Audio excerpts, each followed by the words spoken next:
పిల్లల భవిష్యత్తు కోసం వారితోనే పొదుపు చేయించే చిట్కాల గురించి నేను మీకు ఎక్స్ప్లెయిన్ చేస్తా. నిజానికి తల్లిదండ్రులు సాధారణంగా తమ పిల్లల భవిష్యత్తు గురించి ఆందోళన చెందుతూ ఉంటారు. మొదట పిల్లల ఆరోగ్యంపై, తర్వాత వారు తీసుకునే నిర్ణయాల గురించి ఆలోచిస్తూ ఉంటారు. పిల్లలు పెరుగుతున్న కొద్దీ తల్లిదండ్రుల ఆందోళన ఆర్థిక అంశాల వైపు మళ్లుతుంది. ఇంతకీ పిల్లల భవిష్యత్తు కోసం ఎలా డబ్బు పొదుపు చేయాలి, పిల్లలకు పొదుపు విలువను అర్థమయ్యేలా ఎలా చెప్పాలి? ఇటు చిన్నతనంలోనే పిల్లలకు పర్సనల్ ఫైనాన్స్ గురించి నేర్పిస్తే దాని ప్రభావం జీవితాంతం ఉంటుందని అధ్యయనాలు చెబుతున్నాయి. ఇలా డబ్బుకు సంబంధించి పిల్లలు స్వతహాగా నిర్ణయాలు తీసుకునే అవకాశాలు కల్పించడం చాలా ముఖ్యం.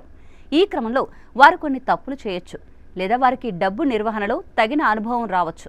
అటు పిల్లలకు తక్షణమే డబ్బు అవసరం ఉండదు, కాబట్టి దీర్ఘకాలిక పొదుపు విధానాల వల్ల అధిక ప్రయోజనాలు కలుగుతాయి. ఈరోజు పిల్లల కోసం పొదుపు చేయడం భవిష్యత్తులో వారికి పెద్ద బహుమతిగా మారుతుంది. ఇలా చేయడం వల్ల పెద్దయ్యాక వారి చేతిలో కొంత డబ్బుతో జీవనాన్ని మొదలు పెట్టడానికి కాకుండా డబ్బు గురించి పిల్లలు ముఖ్యమైన పాఠాలు నేర్చుకోవడానికి ఇది సహాయపడుతుంది.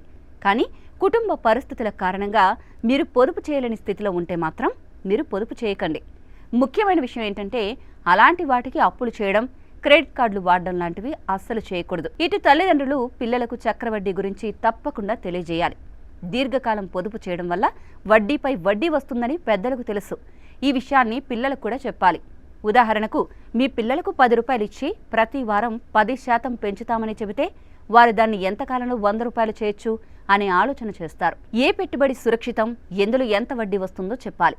మరోవైపు పిల్లలకు మీ మోటార్ సైకిల్, కారు కడగడం లాంటి చిన్న చిన్న పనులు చెప్పాలి. దీనికి గాను అదనపు పాకెట్ మనీ ఇవ్వచ్చు. దీనివల్ల ఇంటి పనుల్లో పిల్లలు సహాయం చేయడంతో పాటు కష్టపడి పనిచేస్తే డబ్బు వస్తుందని చిన్న వయసులోనే వారికి ఒక అవగాహన వస్తుంది. అలా కష్టపడి పనిచేసి సంపాదించిన డబ్బును ఎలా పొదుపు చేయాలో వారికి నేర్పాలి. ఇలాంటి వారు యుక్త వయసు నాటికి ఆర్థిక విషయాలను మెరుగ్గా నిర్వహిస్తారు.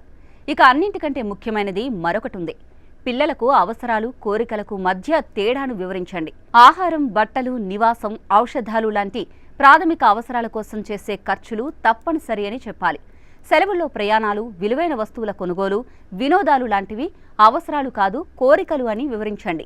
ప్రాథమిక అవసరాలు తీరిన తర్వాత మాత్రమే కోరికల గురించి ఆలోచించాలనే విషయాన్ని పిల్లలకు చిన్నప్పుడే చెప్పి ఖర్చుల విషయంలో అవగాహన వచ్చేలా చేయాలి.